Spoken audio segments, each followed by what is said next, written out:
Un saludo, bendiciones para todos.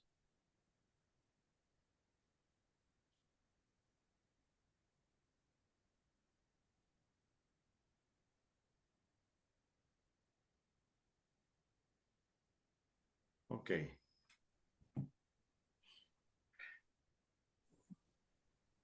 espero que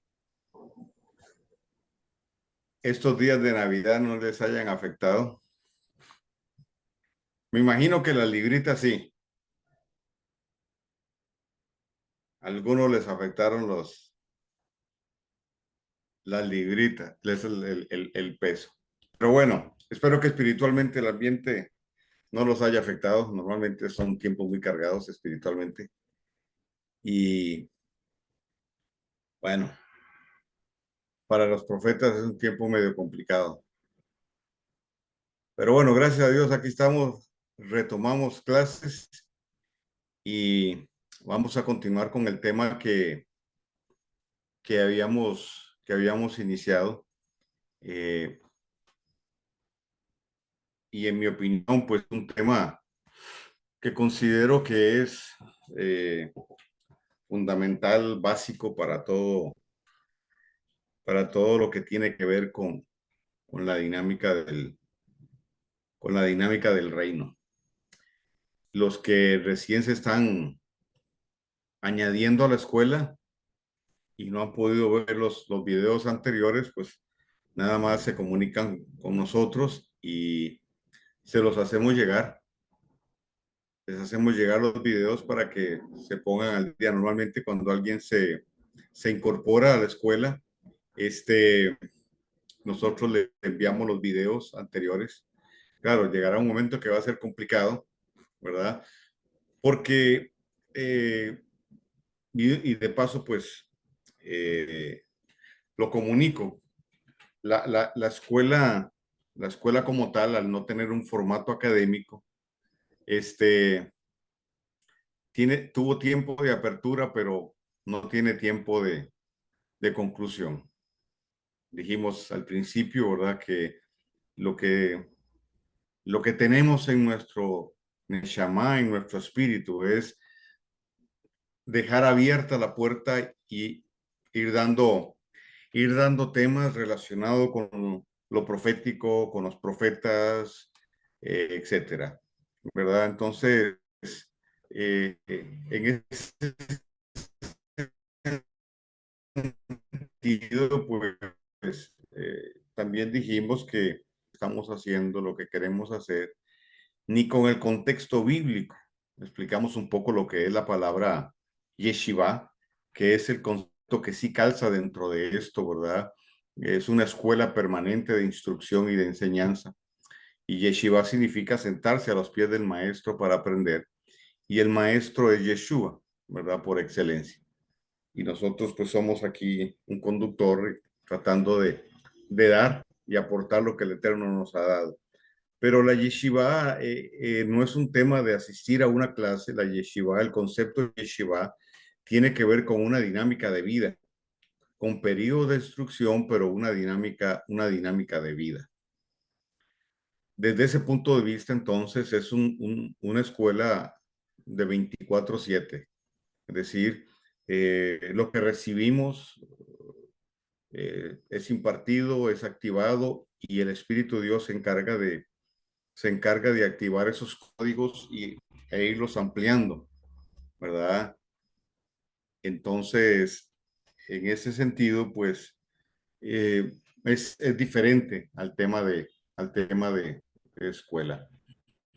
Yo puse la palabra escuela y poco a poco la voy a ir sustituyendo, pues como para que las personas se identifiquen un poco, porque cuando en algún momento puse yeshiva, la gente lo primero que me decía, ¿y qué es eso? Pero conforme nos vamos familiarizando con los términos correctos, ¿verdad? Que obviamente pues son hebreos, entonces va siendo mucho más fácil. De tal manera que al ser una yeshiva es algo permanente, es una instrucción que se establece de forma permanente. De tal manera que Si usted conoce a alguien que quiere entrar a la escuela, puede hacerlo. En cualquier momento hayamos tenido 5, 10, 20, 30, 50, 100 clases. Estamos abiertos. Obviamente, pues llegará un momento en que va a ser difícil darle a la persona que entra todas las clases dadas, pero por lo menos, como lo estamos manejando por temas, entonces podemos dar las clases de los temas, en relación al tema dado, las clases que ya hayamos dado. Ok. Y por si alguno está pensando que por qué no pasamos los temas de antemano. La experiencia nos dice que no, porque entonces muchos empiezan a escoger, no, yo voy a asistir a este tema, no, yo voy a asistir a este otro. Entonces, ¿verdad? Ya uno pues tiene esa malicia, ¿verdad? Esa desconfianza porque ya lo hemos visto. Y dicen que se ha quemado con leche hasta el queso sopa. Y ya después de tantos años uno pues, ¿verdad? Está un poquito curtido en estas cosas. Y en el contexto nuestro, en el contexto latino, esto es un poquito complicado, ¿verdad? Yo sé que con ustedes no, es con otros, pero bueno, por aquello de... Bien, mi gente bella, vamos a entrar en el tema. Ahorita les pongo la presentación de PowerPoint para que les sea más fácil a ustedes y más fácil para mí también ir llevando un orden. Uh, estamos hablando del tema del mover profético y voy a hacer proyectarlo desde dos perspectivas. En esta primera he dado las clases anteriores, he dado lo que es el fundamento, una base y ahorita voy a hacer un corto repaso de la última clase. He dado el fundamento y luego yo quiero abarcar un poco de la historia para poder responder a la pregunta que muchos se han hecho y otros nos hicimos por mucho tiempo, ¿verdad? ¿Qué pasó con el diseño original? ¿Dónde nace el diseño realmente del pueblo del Eterno? ¿Dónde se perdió el diseño? Entonces yo quiero entrar un poquito a ese aspecto. En una clase siguiente, yo voy a abarcar un poco más a profundidad el tema histórico que nos da a nosotros con toda claridad la, la, la, la pauta de dónde fue y cómo y por medio de quién se perdió el diseño que hoy muchos andan buscando. Se ha dicho por mucho tiempo que el diseño de la iglesia, voy a usar el término iglesia, el diseño de la iglesia está en el libro de los Hechos, lo cual en mi opinión no es correcto, ¿verdad? Porque el libro de los Hechos es una transición, es la transición para una nueva etapa y más adelante yo les voy a explicar.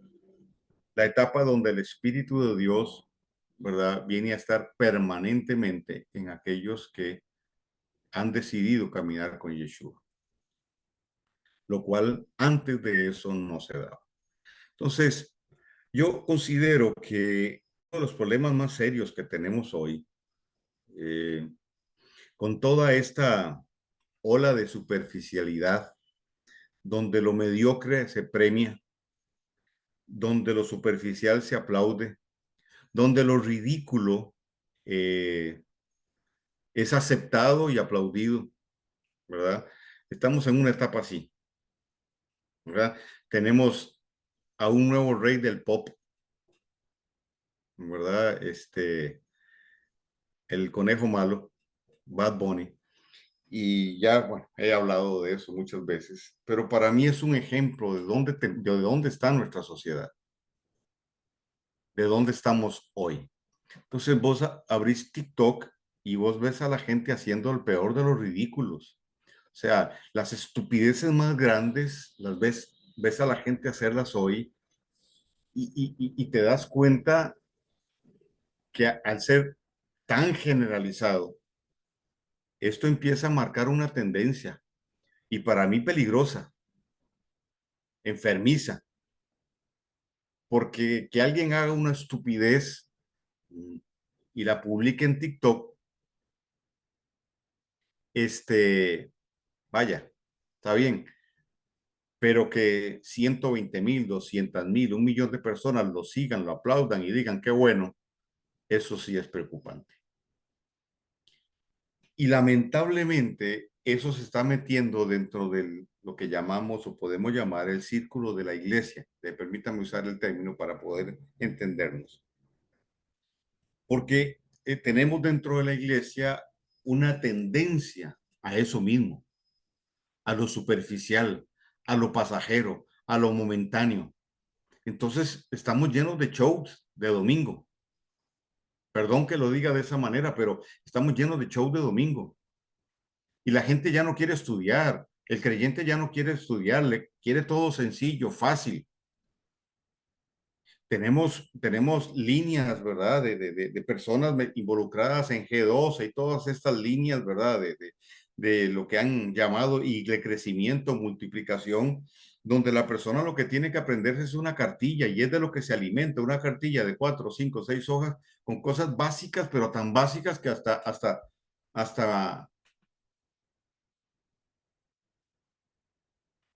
mi nieta, se las aprende y se las dice de memoria. O sea, no hay profundidad y tenemos un pseudo profetismo, ¿verdad? Donde se estimula lo sensorial y se prometen cosas diciendo Dios dijo, cuando Dios nunca habló, generando expectativas y dándole placebos a la gente.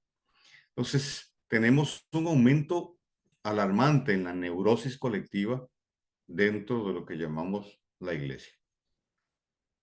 Y sí, soy muy crítico, muy radical y a lo mejor para algunos un poco fuerte, pero es que no le podemos llamar de otra manera. No lo podemos enfocar de otra manera. Por lo menos yo no puedo enfocarlo de otra manera. O sea, tomar el púlpito para promover el coaching, para mí es perverso. Que un líder, un pastor se valga de que tiene 2,000, 3,000 personas ahí y plantee un negocio multinivel porque tiene ahí la plataforma, eso para mí es perverso. Si me montan shows, cada domingo me montan shows y los shows son atractivos, sí, por supuesto, yo lleno la iglesia. Se llena lo que llamamos iglesia o templo. ¿Por qué menciono todo esto? Porque yo soy enemigo de eso, porque yo puedo ver una clara influencia de esta corriente de superficialidad, de estupidez, de no pensar, ¿verdad? De no pensar, de estupor, del atrofiamiento paulatino de los sentidos. Y obviamente en su origen es algo espiritual, porque ya el tema no es si la persona es preparada o no es preparada, ya el tema no es si la persona es muy inteligente o no es tan inteligente. Es algo que está penetrando los diferentes estratos sociales, las diferentes condiciones de la persona. Y dentro del pueblo del Eterno, lamentablemente, esta corriente se está metiendo, entonces ya la gente quiere todo al estilo microondas. Es decir, recibo un curso de 3 días intensivo para profetas y salgo siendo profeta. Así estamos.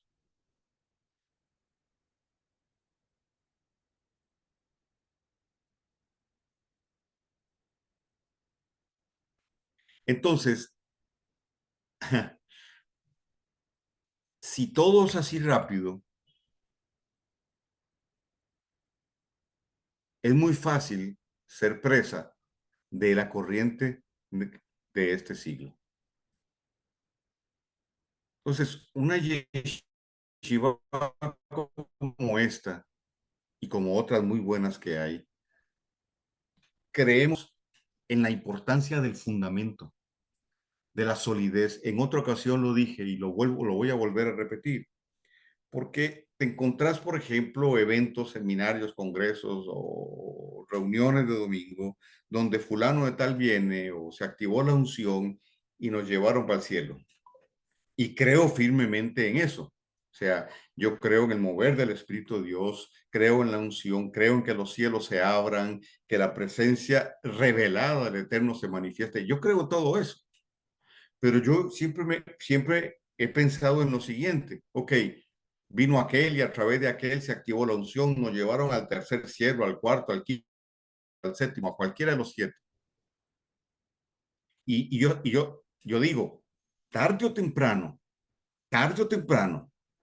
la gente tiene que aterrizar, tiene que volver aquí al planeta Tierra.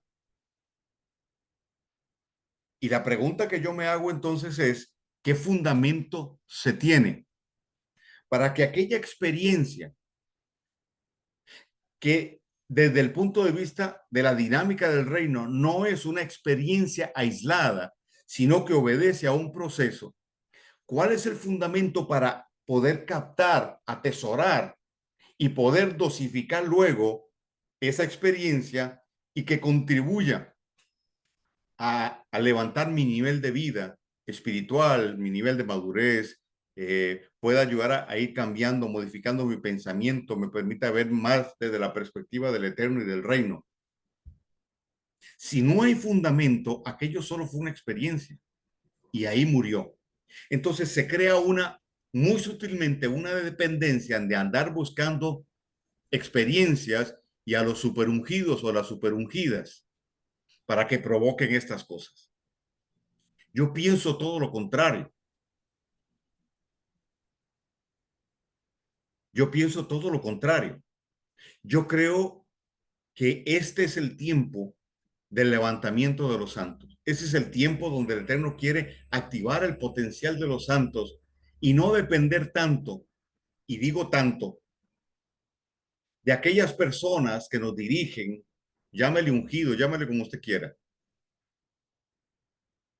que lo que hemos reproducido en recintos privados, llamados templos, o en eventos como congresos, genuino de Dios todo, me estoy refiriendo, se pueda reproducir afuera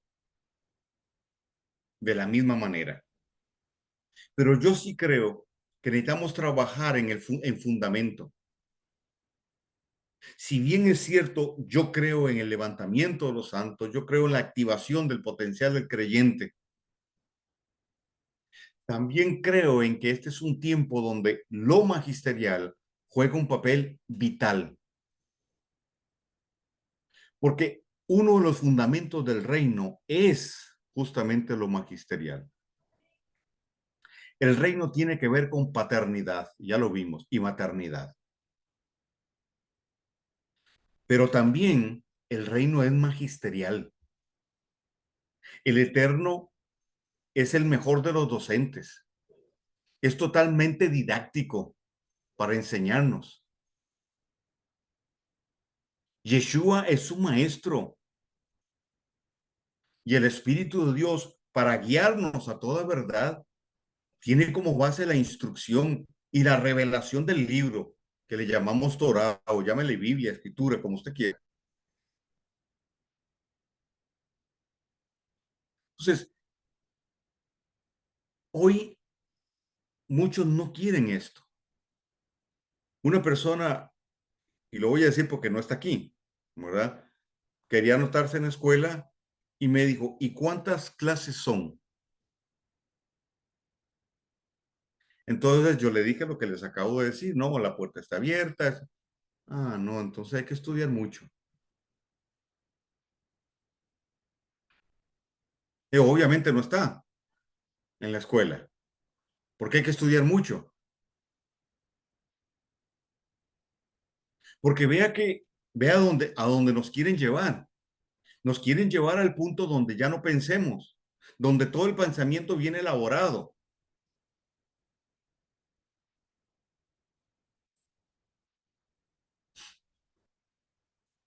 Hay un condicionamiento social y todo un trabajo de la élite y a quienes ellos representan, ¿verdad? A las deidades del imperio de la muerte, que trabajan, están trabajando para eso. Y vuelvo y repito, el estupor, de una forma muy sutil, va llevando a la superficialidad. ¿Por qué? Porque entre menos información, entre menos conocimiento, más fácil de manipular las masas. Eso no es de ahora, eso es de siempre. Entonces, el error tiene puertas mentales abiertas por todo el trabajo que se ha estado haciendo. Cuando, ay, qué rico, aquí lo puedo decir con libertad porque no me censuran. Cuando el movimiento este del LGTBXZ, ¿verdad? Pues ya no sé cuántas letras más hay, plantea la diversidad de género y exige que se le acepte a la persona tal cual ella se percibe, aun cuando violente, por ejemplo, lo biológico, yo digo, Dios mío, ¿dónde estamos?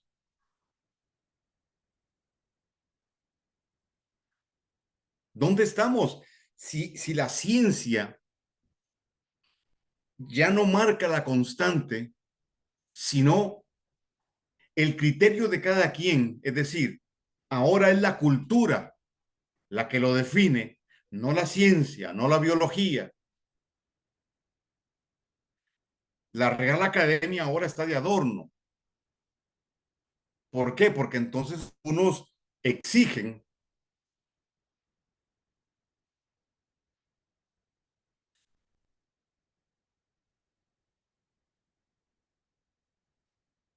algunos exigen, ¿verdad?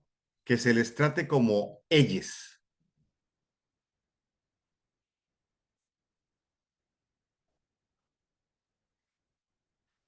Entonces hay presidente y presidenta. Bueno, no voy a entrar en el tema, ustedes han oído demasiado de eso, pero lo traigo en este contexto, porque nosotros somos la contracultura. Nosotros, nosotros,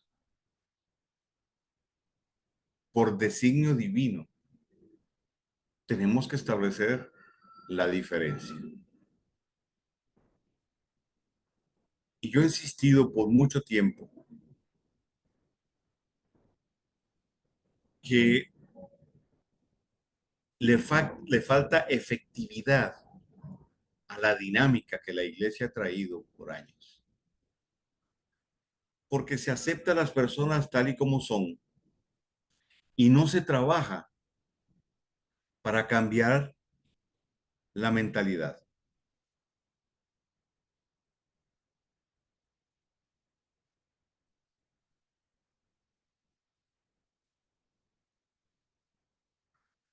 No se trabaja para cambiar la mentalidad. El énfasis no es cultura,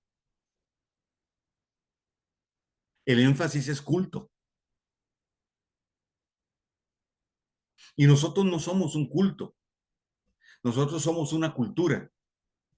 Y como parte de nuestra cultura es la cultura de alabanza, la cultura de reunirnos para tener comunión, para alabar al Eterno. Esa es parte de nuestra cultura, pero no es un culto.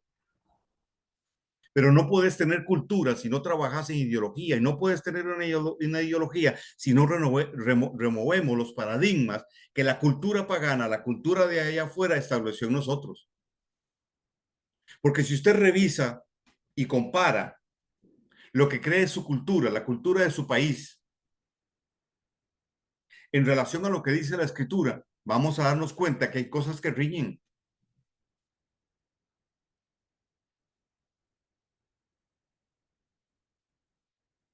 ¿Sí o no?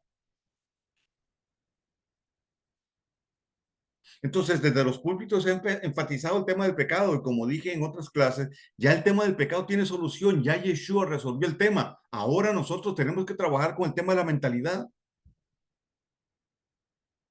porque si no renovamos la mente,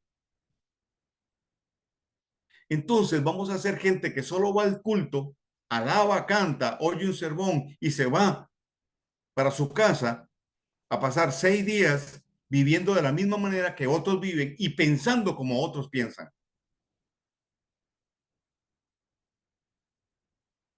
Y pretendiendo siempre traer a la gente, que la gente se convierta para meterla en un templo, para hacerla dependiente de cultos. Entonces ahí nos gana el Islam, nos gana el budismo, nos gana el shintoísmo, etcétera y etcétera, porque ellos lo que te venden es una cultura.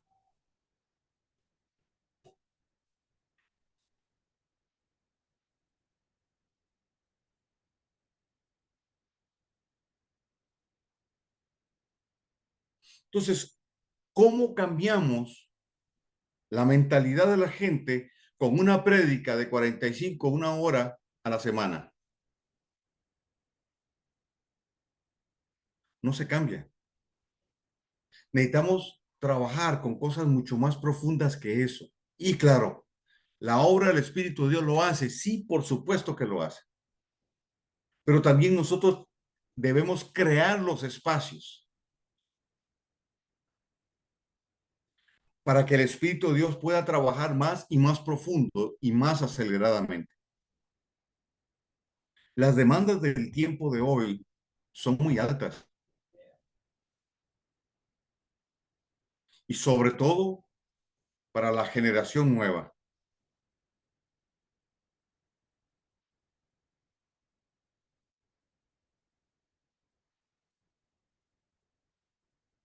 Por eso necesitamos poner fundamento, necesitamos poner bases, trabajar en las bases. Y la conceptualización para mí es clave entonces. Y en relación al tema que nos compete,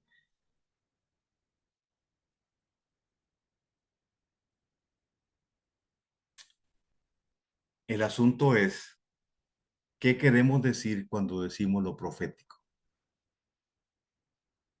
Ay, es que esto es profético. ¿Por qué es profético? O sea, ¿qué características existen para poder decir esto es profético? ¿Cuál es el criterio? ¿O simplemente se acepta que es profético porque alguien lo dijo? O sea, hay todo un rigor que debe seguir el tema. Entonces, yo debo tener claro el concepto para poder decir esto es profético.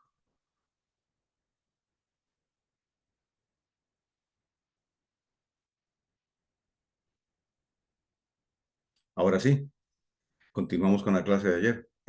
Continuamos con la clase pasada. Ve, ya empaté, ya llegué, al fin llegué. Pero a mí me gusta siempre poner un contexto para las cosas. Me esfuerzo por hacerlo,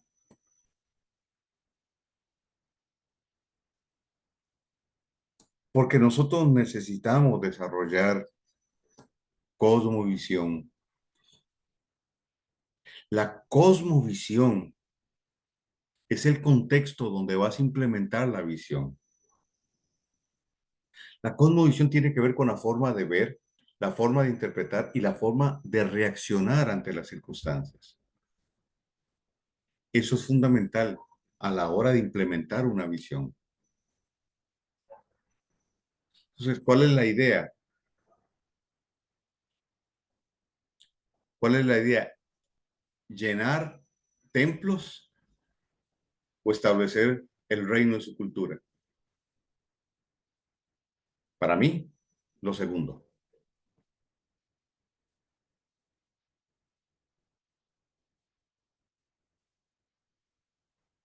Entonces, hace 2 clases empezamos a definir lo profético.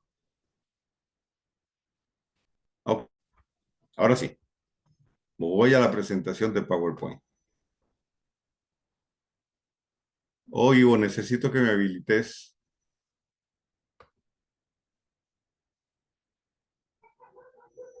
para poder poner el PowerPoint.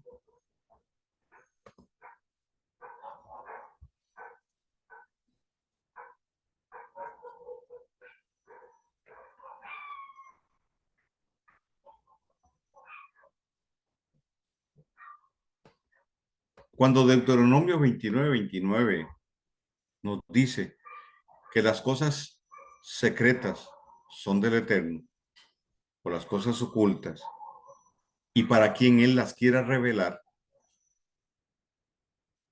dice, para que pasen de una generación a otra, claramente el Eterno nos está hablando, uno, de que la revelación es generacional.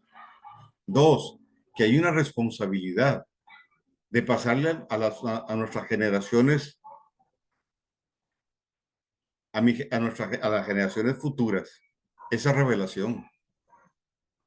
Porque toda revelación va a forjar carácter, va a definir estilo de vida. Entonces lo otro es, como ya hablamos, que la revelación es progresiva, va en aumento. Entonces la generación que me sigue a mí va a tener una revelación mayor que la que yo tengo. ¿Ok? Bien,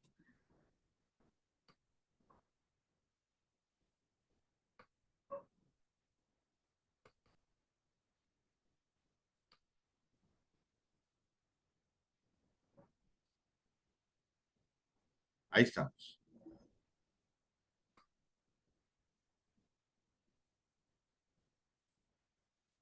La clase anterior, no la semana pasada, la clase anterior, planteamos esto. Dijimos, basados en Proverbios 19:9, que en el corazón del hombre, o desde el corazón del hombre, o el hombre desde su corazón, traza su propio camino, mas el Eterno lo endereza, alineándolo con el suyo. Entonces, la palabra trazo se define como la línea base sobre la cual se construye un diseño por medio del Dabar. Expliqué que en un principio el Padre Eterno habló la palabra y definió un trazo y se fue adelante en el tiempo a esperar el cumplimiento de todo lo que él había dicho. Entonces, mover profético es caminar sobre lo que él ha hablado. Es desplazarnos a través de la palabra, a través de la palabra que él nos revela. Entonces, la profecía personal, que es diferente a la profecía bíblica, la profecía personal es condicional. Si nosotros hacemos lo que nos corresponde, esa profecía se va a cumplir. La profecía bíblica se cumple sí o sí. Entonces, lo que el mover profético hace es alinearnos con el trazo del Eterno para caminar en lo que se define en la escritura como la voluntad de Él. Entonces, cuando nosotros vemos, por ejemplo, el pueblo de Israel sale de Egipto, ¿cuál era la consigna? La palabra profética era que el Eterno los iba a sacar de esa condición de esclavitud y los iba a introducir en la tierra que fluye leche y miel. Pero todos sabemos que entre el momento en que te dan una palabra profética y el cumplimiento de ella, hay un espacio de tiempo y un proceso que vivir. Siempre que el Eterno trae una revelación, toda revelación se convierte en algo profético y te sacará de algo menor a algo mayor. Pues la tierra prometida estaba esperando a aquella generación, pero se salieron del trazo por diferentes razones que no voy a tocar ahora, pero se salieron del trazo y dieron vueltas en el desierto por 40 años. Un viaje de 10 días duró 40 años. Hasta que una generación se alineó con el trazo del Eterno, alineó su corazón, alineó su mente y determinó en su voluntad hacer lo que el Eterno había dicho. Le dijeron a Josué, te vamos a seguir si el Eterno está contigo como estuvo con Moisés. Una generación que lo tenía clara, tenía el asunto claro. Con ellos entonces, el trazo, o sea, el trazo que se había, o más bien, el caminar que se había salido del trazo, ahora es rectificado. Lo cojo que se salió del camino es restaurado. Y ahora ellos entran a la tierra.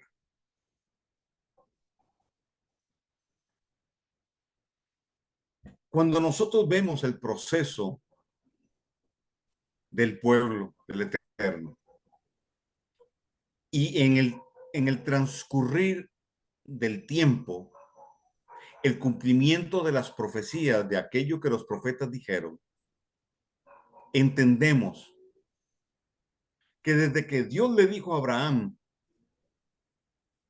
sal de tu parentela, de la casa de tu tierra y de la casa de tu padre, desde ese momento, la profecía de la simiente empezó en proceso de cumplimiento. El objetivo de esa profecía era el nacimiento de Yeshua. Y con el nacimiento de Yeshua, la venida del Espíritu de Dios,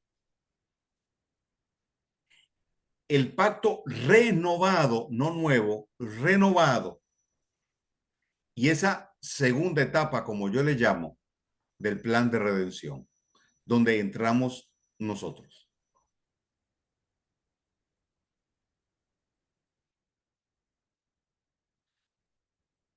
Con todo y la división con Salomón, bueno, con Roboán, el hijo de Salomón, de las dos, del reino, del reino del pueblo del Eterno, la división en dos reinos o en dos casas, con todo y eso, con todo y la expansión, ¿verdad? Las 10 tribus que fueron esparcidas por toda la tierra, con todo y la deportación de la casa de Judá a Babilonia y su posterior regreso, con todo y eso, la profecía de la simiente se cumplió.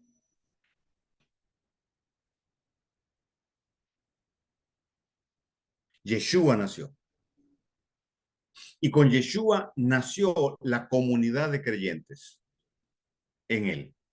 Y allá en el libro de los Hechos, en el capítulo 2, se nos narra cómo el Espíritu de Dios descendió para quedarse. Pero luego de eso, siglo segundo, siglo tercero y siglo cuarto, el diseño se pierde. El pueblo se sale del trazo. Y el propósito original fue distorsionado. Y la proyección profética fue nublada. Y fue profundamente afectada la identidad.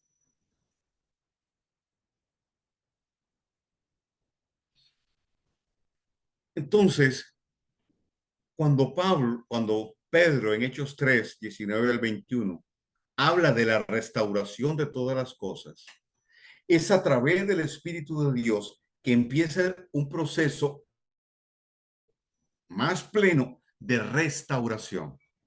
Y parte de esa restauración tiene que ver con que el pueblo del Eterno vuelva al trazo y podamos encontrar el diseño original, aquello que desde un principio fue planteado.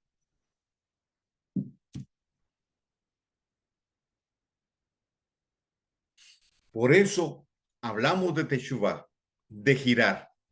Hablamos de el proceso de restauración, que es volver o regresar al punto de partida.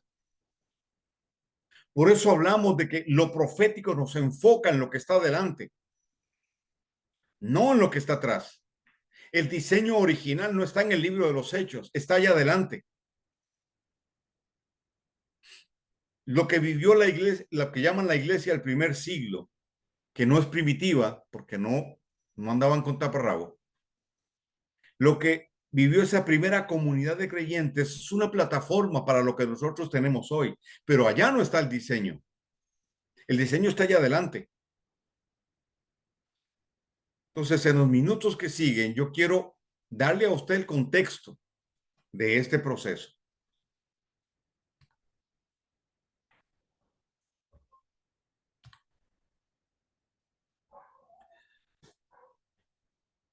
¿Dónde nace el diseño de Dios y el plan de redención? ¿Mm? Entonces, en esencia, el diseño número uno es el de un pueblo. Ese pueblo tiene una cultura, pero ese pueblo es llamado nación, nación apartada, nación santa. Pero también somos un linaje, es decir, una familia. La palabra linaje en el griego es genos, de donde viene la palabra genética. Es decir, hay una genética que nos fue dada, pero también de ahí viene la palabra genomai, venir a ser. Es decir, no éramos, mas ahora somos. Entonces, somos un pueblo con una identidad. Somos un pueblo con una ideología. Somos un pueblo con una cultura que nace de esa ideología. Somos un pueblo esparcido por toda la tierra, sí, con diferentes expresiones locales, sí,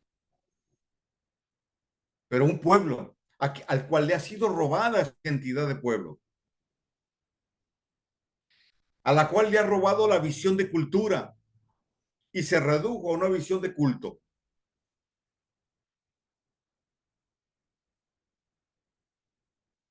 Somos una nación porque tenemos una forma de gobierno. Yeshua es el rey.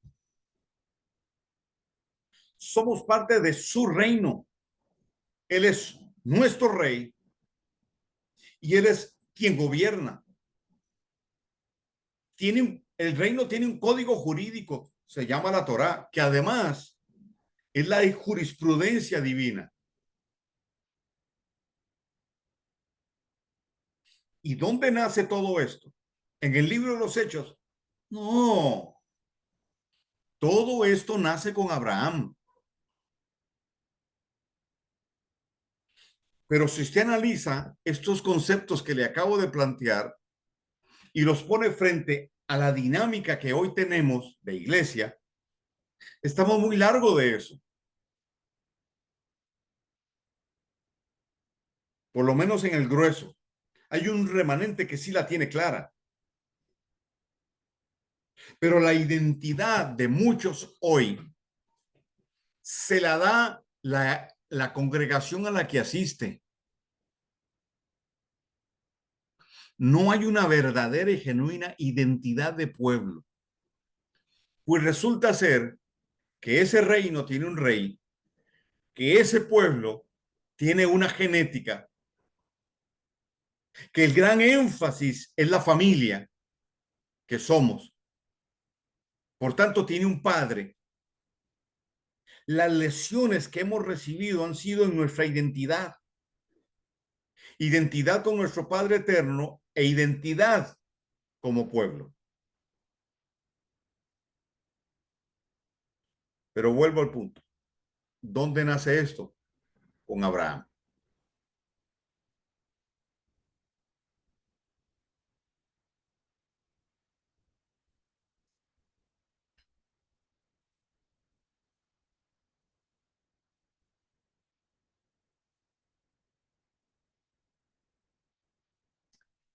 Proverbios 4:18 dice que la senda del justo es como la luz de la aurora que va en aumento hasta que el día es perfecto.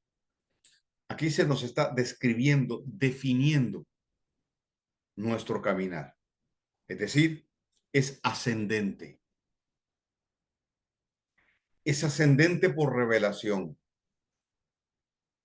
Es ascendente porque es profético. Entonces, aun cuando nosotros transcurrimos linealmente, la dimensión en la que nos movemos nos va llevando de algo menor a algo mayor. ¿Okay? Entonces, el diseño del que estamos hablando no solo incluye la comunidad de los hechos, sino que es un diseño ascendente que tiene picos claves en la historia, pero donde se puede observar un proceso ascendente de algo menor a algo mayor. Entonces, ¿dónde empezamos? Empezamos con Abraham.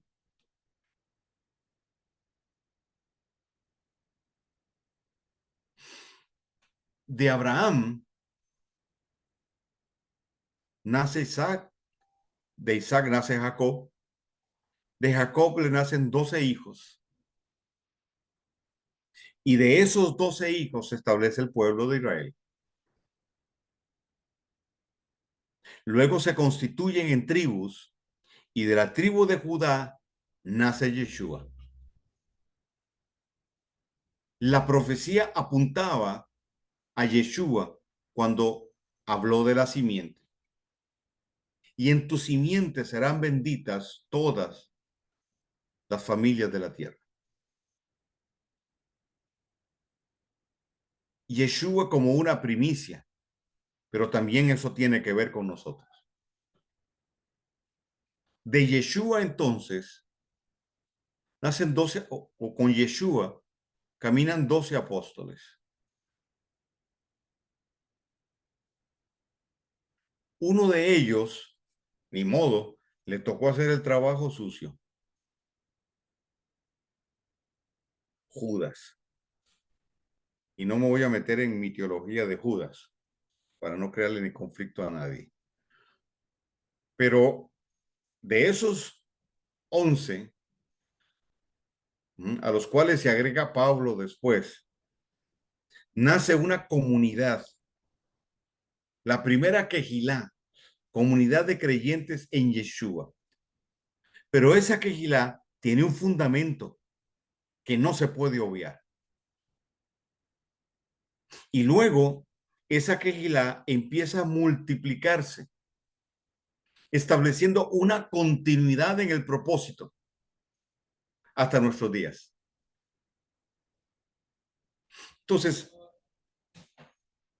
tenemos un pueblo que llamamos Israel en la escritura, pero de ellos nace la Quejilá.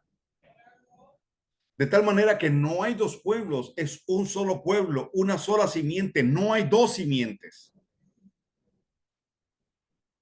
Y una sola Torá, un solo libro, Dios no tiene dos libros.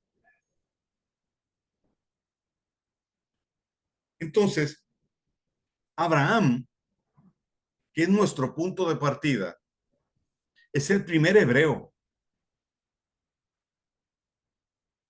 quien define la identidad de un pueblo a través de su paternidad de fe. Juan 8:39 y Gálatas 3:7. Entonces, si Abraham, como muchos dicen, es el padre de la fe, y al ser el padre de la fe,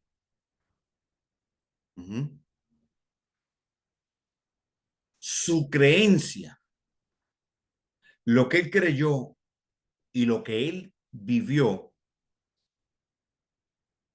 se convierte para nosotros en un legado.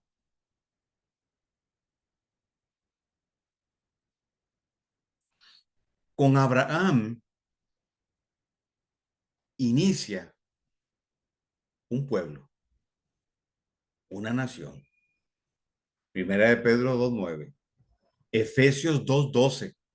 Cuando Pablo le dice a los gentiles, ustedes que estaban alejados de los pactos del Eterno y de la ciudadanía de Israel. Pablo está hablando de Israel. ¿Cuál Israel? El país no existía en ese momento. ¿Cuál Israel? El pueblo de Dios, el único pueblo. El pueblo que nace de la promesa que se le fue hecha a Abraham en relación a la simiente. Porque Israel como país fue un invento del sionismo y de la élite. Por eso la escritura claramente dice que nosotros debemos orar por la paz de Jerusalén. Ojo. Y después vamos a hablar un poquito de los judíos edomitas, la profecía de Jeremías de las dos canastos de uvas, las uvas que se podían comer, gregas, y las uvas que eran tan malas que no se podían comer. Hablando de dos tipos de judíos. Después le entramos a ese tema. Ok. ¿Por qué se le llama a Abraham hebreo? Porque la palabra hibrid significa el que cruzó el río o el que es del otro lado o el que vino del otro lado del río. Para nosotros, simbólicamente, tiene que ver con el bautismo. Nosotros dejamos nuestra vieja identidad para nacer de nuevo y adquirir nuestra nueva identidad. Entonces, lo que nos define a nosotros no es el concepto iglesia, que es griego. Lo que nos define a nosotros es esa palabra, hebreos, por el vínculo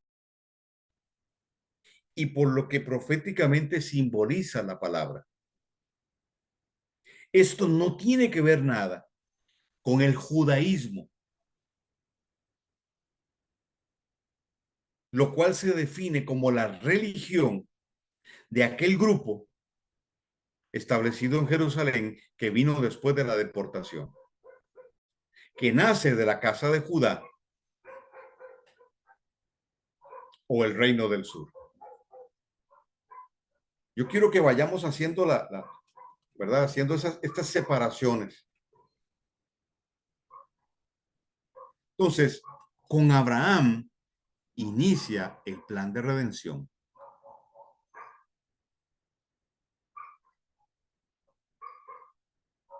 Entonces, nosotros somos Israel. Porque tenemos una ciudadanía, Filipenses 3:20 lo dice.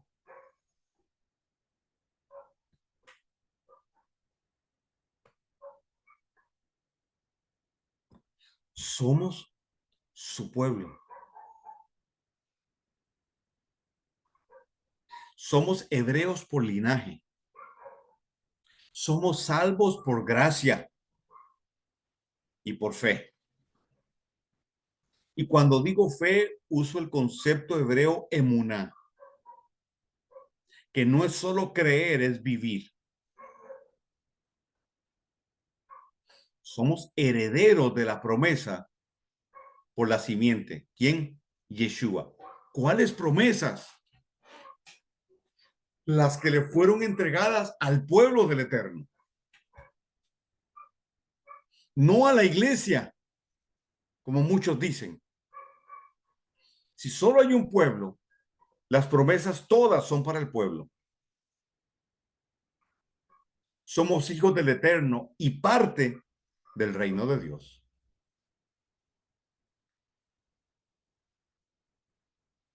En esa línea nace entonces la primera quejilá en el libro de los Hechos.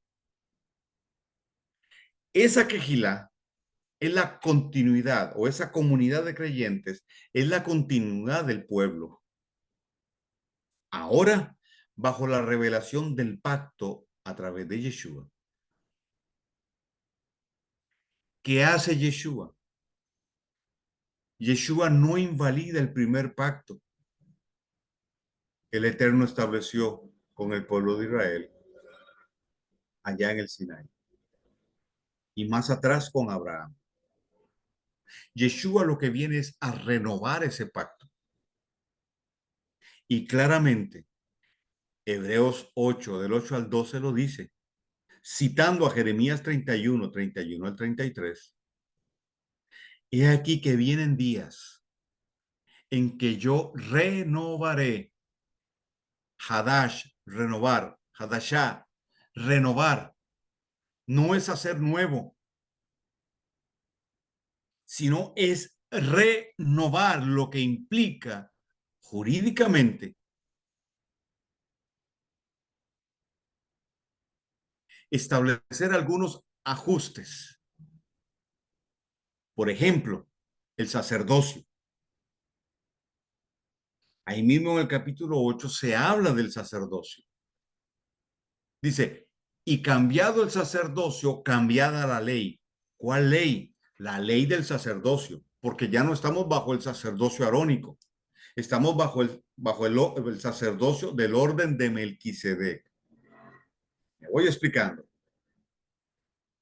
Entonces muchos dicen, vea, es que ahí dice que cambió la ley. No, no, no, entendamos bien el contexto que se está diciendo. Mudado o cambiado el sacerdocio, cambiada la ley. ¿Cuál sacerdocio? Es que ya cambió. Estamos bajo el sacerdocio de Melquisedec, no el sacerdocio arónico.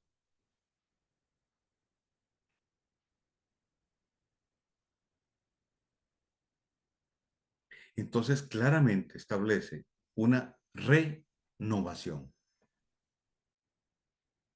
un pacto que ha sido renovado.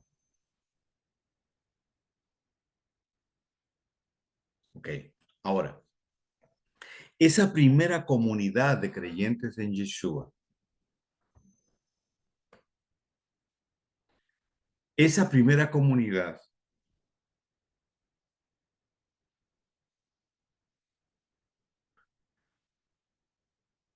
era de origen judío. ¿Por qué? Porque venían de la casa de Judá. Esa comunidad completita de creyentes en Yeshua era de origen judío en su mayoría. Hablaban hebreo. Algunos, muy pocos, hablaban griego, el griego de aquel tiempo, el griego comercial, el griego koiné, que no era la lengua materna.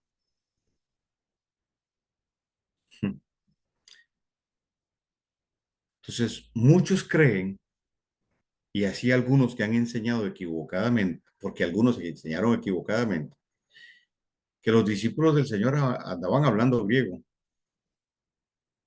Y si bien es cierto, ¿verdad? Muchas de las copias de los manuscritos originales y las más antiguas fueron traducidas al griego, pero fueron traducidas al griego del hebreo.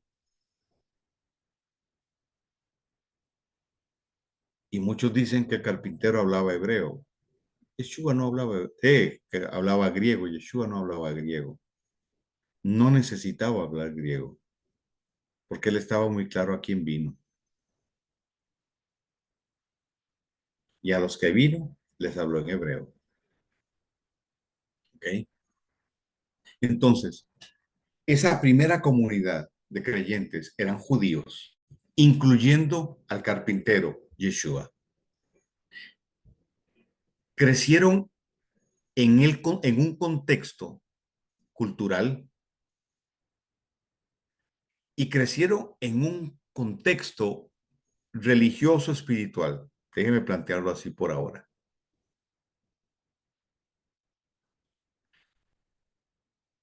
Formando parte de un pueblo que tenía un propósito claro y una proyección profética.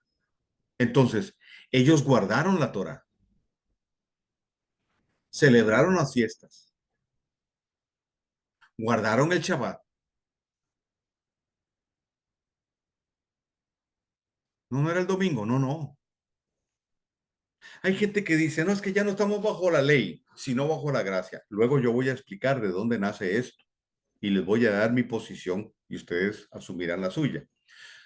Pero no estamos bajo la ley, estamos bajo la gracia. Entonces yo pregunto, ¿y los 10 mandamientos? ¿Usted cree en los 10 mandamientos?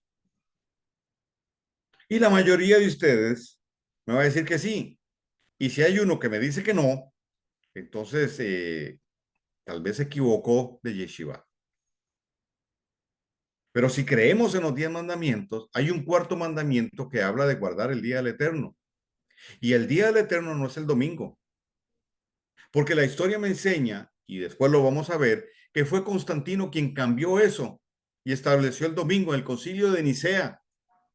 Establecieron el domingo, el día del dios Sol, que viene del mitraísmo persa, del cual era sacerdote Constantino. Y por ahí surgió alguien diciendo que Constantino fue uno de los grandes apóstoles de la primera iglesia. Por favor. Sí, bueno, a mí también me da risa. Perdón, pero es que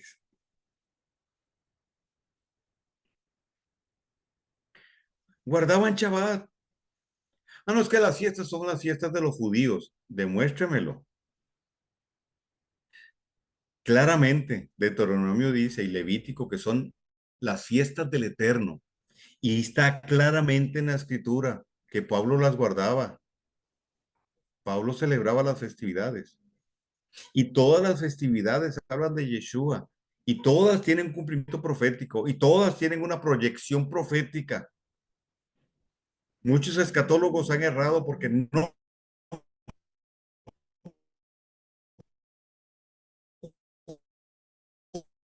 conocen la resurrección de los muertos en la segunda venida de Yeshua y en el Olam Jabá o la era venidera o lo que hemos conocido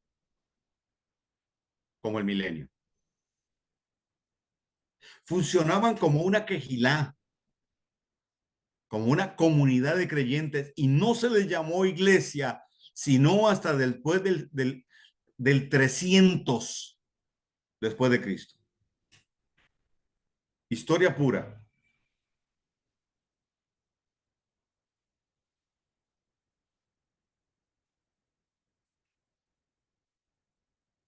Entonces nosotros hoy somos la continuidad de ese pueblo.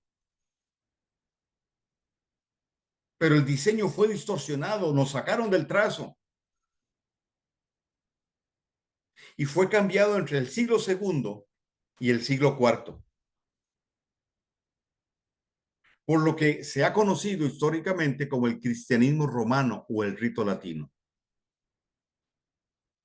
¿Dónde fue cambiado todo eso? Como ya mencioné, en el concilio de Nicea y bajo la influencia de Babilonia. En otra intervención, en otra clase, yo voy a ampliar esto para que usted tenga todo el fundamento. Entonces, nosotros somos llamados a volver a nuestras raíces, a nuestro origen. No es volver al judaísmo porque nunca fuimos ahí, nunca estuvimos ahí. ¿Me explico? Aunque algunos tienen un linaje judío, ¿verdad? Un linaje natural, pero todos somos parte y nos debemos a las raíces hebreas. Entonces, somos, si podemos decirlo de alguna manera, somos hijos del Dios Altísimo, ciudadanos del pueblo del reino del Eterno. Una comunidad de creyentes en Yeshua que tenemos un origen hebreo por la identificación con nuestro padre Abraham.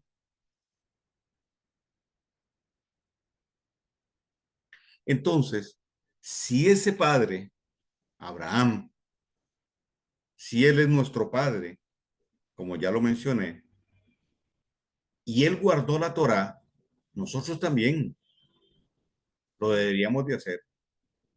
Y si no, lea Génesis 26:5, donde claramente dice que Abraham guardó la Torá, quiere decir que la Torá está antes del Sinaí. Y cuando muchos dicen es que la ley ya fue abolida, ¿cuál ley? La del Sinaí. No, es que la Torá está establecida desde antes del Sinaí. Ahí usted lo va a poder leer. El Eterno le entrega al pueblo de Israel una serie de preceptos, ordenanzas, mandamientos para desarrollar la vida en comunidad en aquel contexto y en aquel tiempo. Y muchas de esas que el Señor le dio al pueblo de Israel ya no son para nosotros, porque si no, no tendríamos inodoro, sino una estaquita, entre otras cosas. Entonces, ¿a qué estamos llamados? A identificar el error heredado y romperlo, anularlo, cambiarlo, para que de esa manera podamos entonces volver al trazo. Es importante en todo esto, entonces, conocer.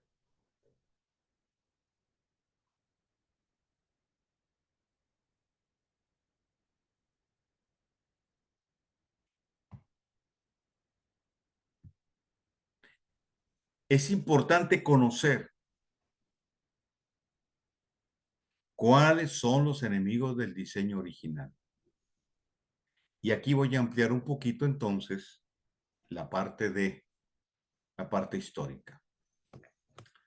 Hay un contexto que necesitamos conocer, un contexto histórico, y tiene que ver con el judaísmo del segundo templo. Esto es vital. Entonces, una pincelada, una pequeña reseña histórica. El primer templo fue destruido en el 586 antes de la era común o antes de Cristo, un 9 de Av, según el calendario del judaísmo, por Nabucodonosor. En el 516 antes de la era común, se construye el segundo templo, que fue destruido en el año 70 de la era común o después de Cristo por el general romano Tito. Es a este periodo que se le llama el judaísmo del segundo templo. La influencia helenista, es decir, la influencia griega a través de sus escuelas, luego el dominio romano sobre Israel, fueron afectando el diseño original que planteaba el regreso de Efraín y la unión de las dos casas de Israel, según nos lo plantea Ezequiel 37 y la narración de aquella visión que el Eterno le dio a Ezequiel en relación al valle de los huesos secos. ¿Ok? ¿Por qué Efraín? Yo creo que ya lo mencioné, y lo menciono otra vez rápidamente, porque es una enseñanza fundamental, básica para yo poder entender el contexto de la escritura y el contexto profético de la escritura.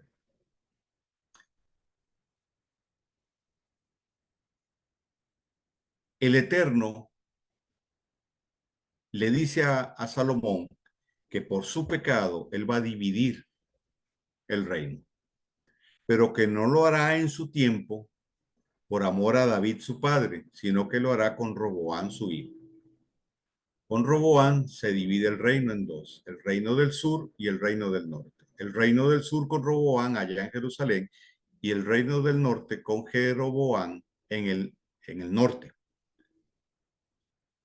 Al reino del norte se le llamó la casa de Efraín, estaba compuesta por 10 tribus. El reino del sur, la casa de Judá, porque era más predominante la casa de Judá, la tribu de Judá, pero también estaba con ellos la tribu de Benjamín y algunos levitas. El resto de las tribus estaban en el norte. ¿Okay? La capital de la tribu del norte, perdón, de la casa de Israel, o la casa de Efraín, como también se le llamó, la capital de ese reino del norte fue Samaria.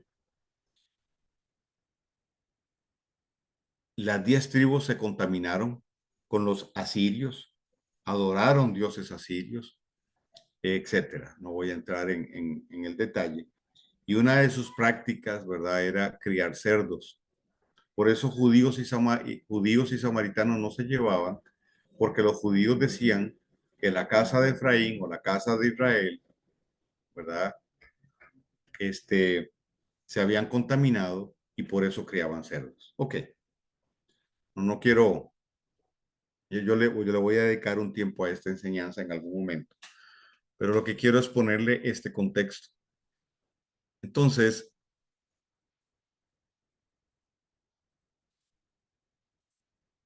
la casa de Efraín es esparcida por toda la tierra. Esas 10 tribus fueron esparcidas por toda la tierra y hoy históricamente hay evidencias de cómo esas 10 tribus o algunas de esas tribus vinieron a dar a nuestras tierras. Por ejemplo, hay registros aztecas de hombres que llegaron de Oriente en barcos. Y el idioma azteca y el idioma maya tiene palabras hebreas dentro de su lenguaje. Ellos hablan de los que vinieron en barco, de los navegantes, muchísimo antes de Cristóbal Colón. Esa era la tribu de Zabulón. Ok, solo para darle así una referencia muy, muy rápida de esto. La promesa del Eterno para Efraín, que se la da cuando él bendice al hijo de José, le dice, y tú serás Meloja Goyín, serás la corona de los gentiles. ¿Ok?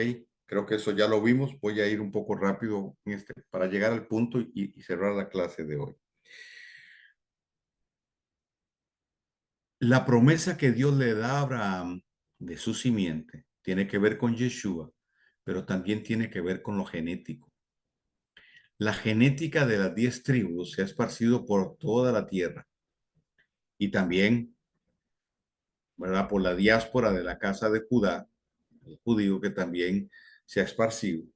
La genética, esa genética está en todo lado. Y a pesar de las mezclas, por cuanto hay una promesa de Dios, esa genética prevalece hasta hoy.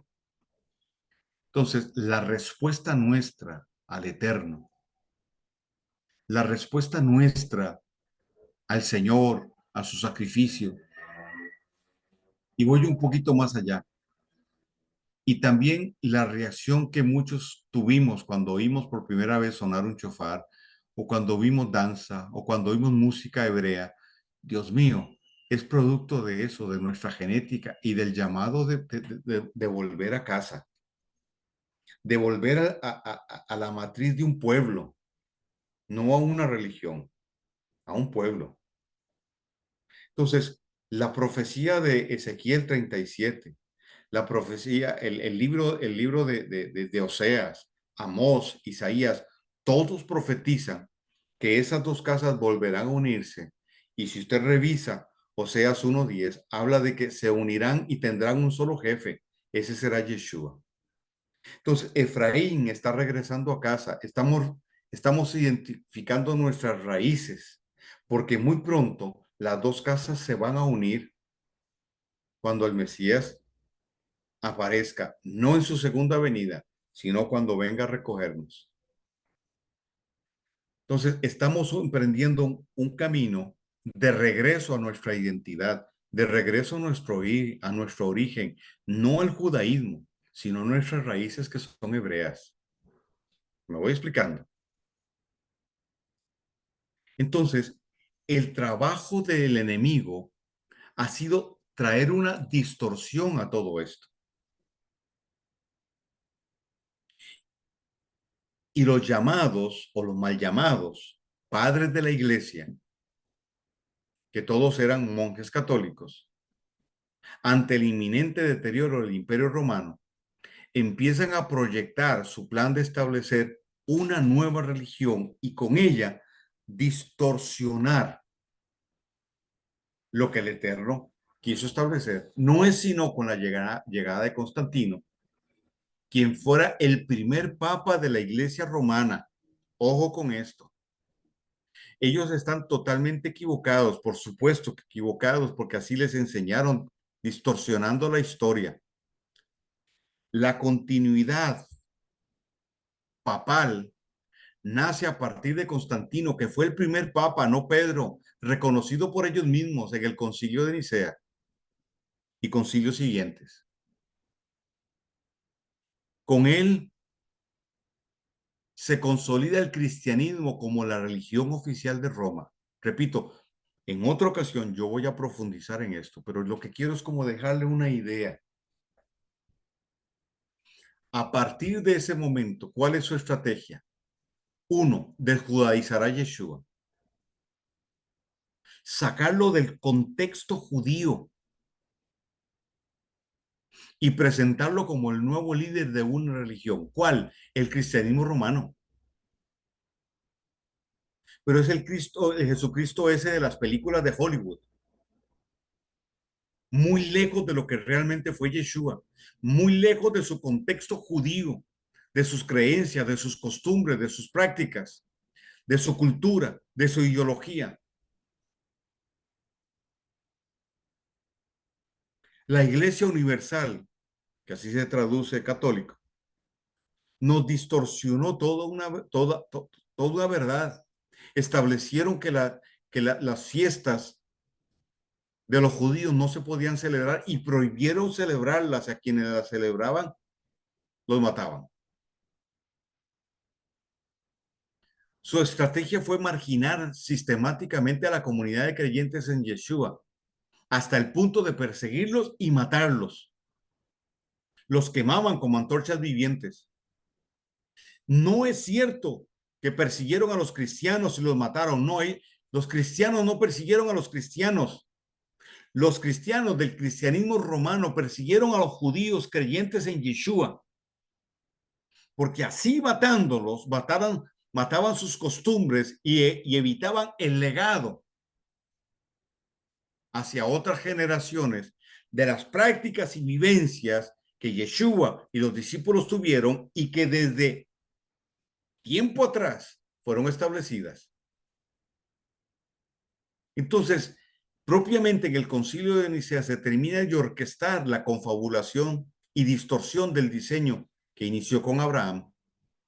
Bajo la influencia del pensamiento dual gnóstico, los padres de la iglesia establecieron una división entre judíos y cristianos. La separación entre Israel y lo que llamaron la iglesia. Y luego sería afirmada por la teología del reemplazo que plantea que Dios desechó a Israel y que la iglesia es el Israel espiritual de Dios, lo cual es una mentira, es una falacia.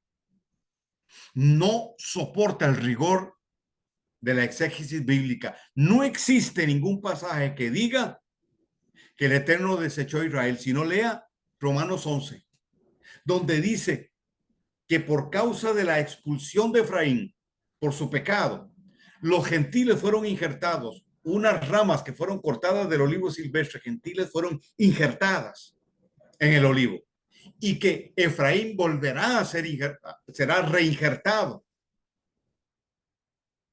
y que seremos un solo pueblo, casa de Judá, casa de Efraín y gentiles. Porque Yeshua le dijo a los discípulos en la gran comisión, no vayan sino a la casa de Israel, a las ovejas perdidas de la casa de Israel o de la casa de Efraín. La consigna era traer de vuelta a Efraín. Y como Efraín es Meloja Goyín, la cabeza de los gentiles, y fue esparcida por toda la tierra, con el regreso de Efraín a casa, los gentiles están viniendo. Eso creo que ya lo había explicado. Entonces no hay dos pueblos. No hay tal cosa como que el Señor desechó a Israel si Él está restaurándolo, si Él prometió restaurarlo. Isaías está lleno de promesas de restauración para Israel. Entonces Dios no desechó a Israel. Todo lo contrario. Es a través de nosotros que empieza a generarse esa restauración plena por la obra de Yeshua. Porque no hay dos pueblos, hay uno solo y se llama Israel. Efesios 2:12.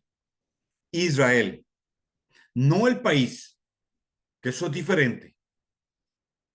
Nosotros, el pueblo de Dios, Israel. No existe entonces un Israel espiritual. Es un concepto equivocado establecido por la teología del reemplazo.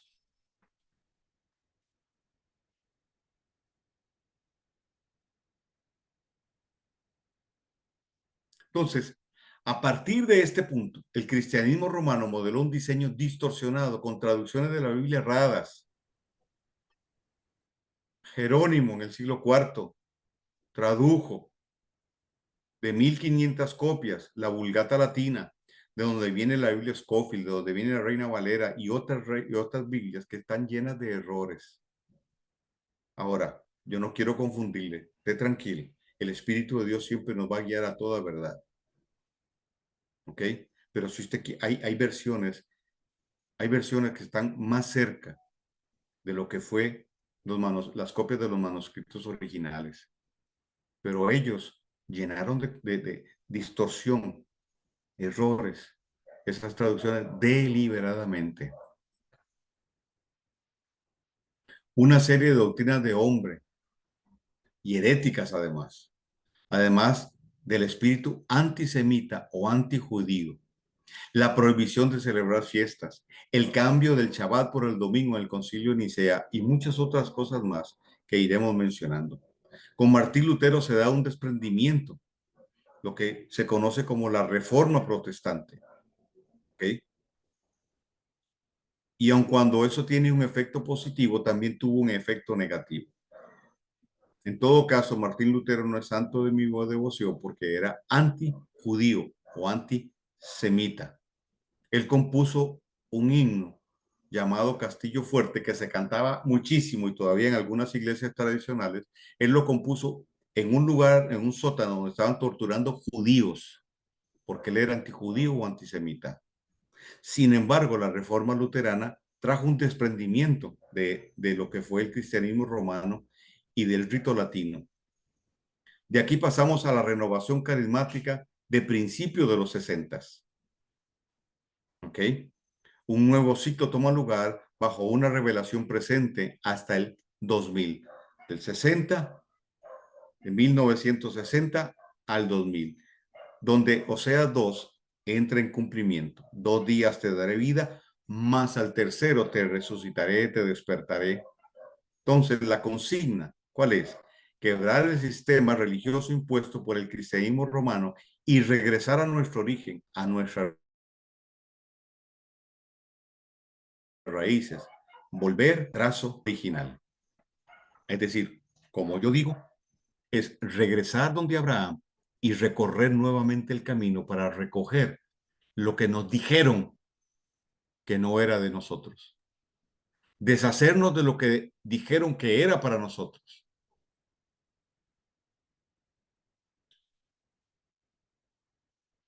Y empezar a movernos o a desplazarnos sobre el trazo profético para alcanzar ese diseño pleno que lo vamos a necesitar para el desenlace de todo el acontecer profético en estos tiempos que vivimos.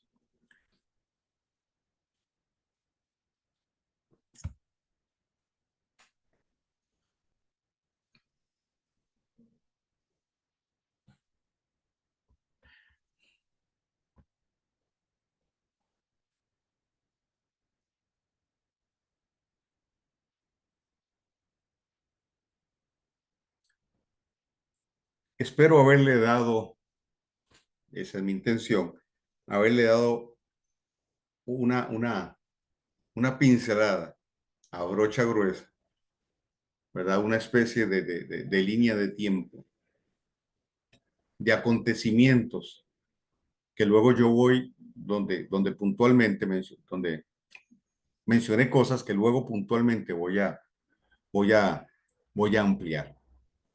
Pero en esencia, el diseño que nace con Abraham es distorsionado en el siglo segundo, a partir del siglo segundo, hasta el siglo cuarto, donde inicia el rito latino y entra en acción el cristianismo romano, que es la religión del Imperio Romano y a la postre la gran distorsión de la gran ramera, Babilonia, que nos sacó del diseño original. Pero el Eterno opera y con Martín Lutero y la Reforma Protestante empieza una ruptura. Los 60 nos trae la renovación carismática, 1960 más o menos. Y de los 60 a los 40, el pueblo de Dios sufre una transformación impresionante. Y a partir del 2000, Oseas 6:2 toma lugar. 2 días te daré vida, mas al tercero te resucitaré.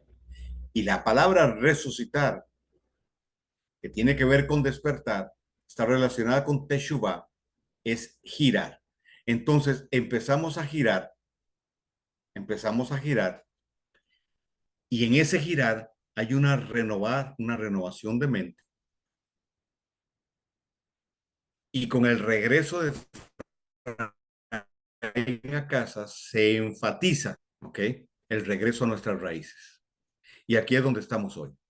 Entonces, por si a alguno no le quedó claro, no es volver al judaísmo, aunque el contexto del segundo templo que ya le mencioné es fundamental, pero no es volver al judaísmo, es regresar a nuestras raíces hebreas. Por eso le decimos hebreas. Empezamos con Abraham y hay una continuidad en el propósito de Dios con la aparición de Yeshua, la simiente de la primera comunidad de creyentes y nosotros hoy. Es decir, lo que buscamos es romper la brecha que se levantó entre el libro de los Hechos y nosotros hoy por el rito latino. ¿Qué es lo que el Eterno está haciendo? Que el que ara va a alcanzar al sembrador, el pisador de las uvas al que lleva la simiente. Una brecha generacional se va a cerrar y nosotros vamos a ser proyectados proféticamente. Entonces seremos la continuidad de lo que sucedió allá en el libro de los Hechos. ¿Me sigue? Esa es mi expectativa profética y ya he empezado a verlo. Por eso esta escuela y por eso usted está aquí en esta escuela. Somos la generación y el remanente que el Eterno está usando para cerrar esa brecha. Y que una nueva generación, ahora sí, cronológicamente que se levanta, no entre bajo el rito latino, sino que entre bajo la herencia del reino y la continuidad profética de lo que el Eterno estableció en un principio. Entonces ya no tendrán que buscar el diseño, entrarán en el diseño pleno y que se agarre el diablo.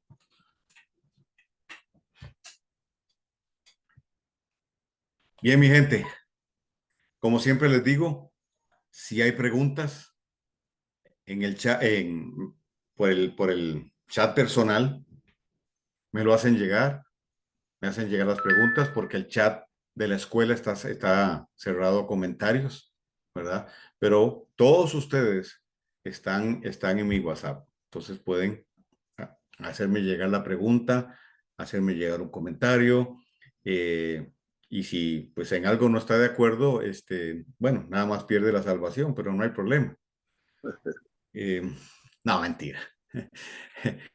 Si en algo no están de acuerdo, igualmente me lo hacen saber y bueno, Ahí hacemos una videollamada y nos agarramos. No hay problema. No, yo no soy de ese tipo. Yo, yo en eso soy muy firme en lo que creo, pero estoy abierto a oír otras posiciones y a debatir en el buen sentido de la palabra. Entonces, nuevamente les planteo esa opción, ¿verdad? A mí me gusta y yo con mucho gusto me siento y contesto las preguntas, me las hacen, ¿verdad? Y yo las contesto. Eso sí, que sean de la clase. Porque si usted me pregunta sobre el cuarto jinete del Apocalipsis, entonces ya no salimos de tema, ¿verdad?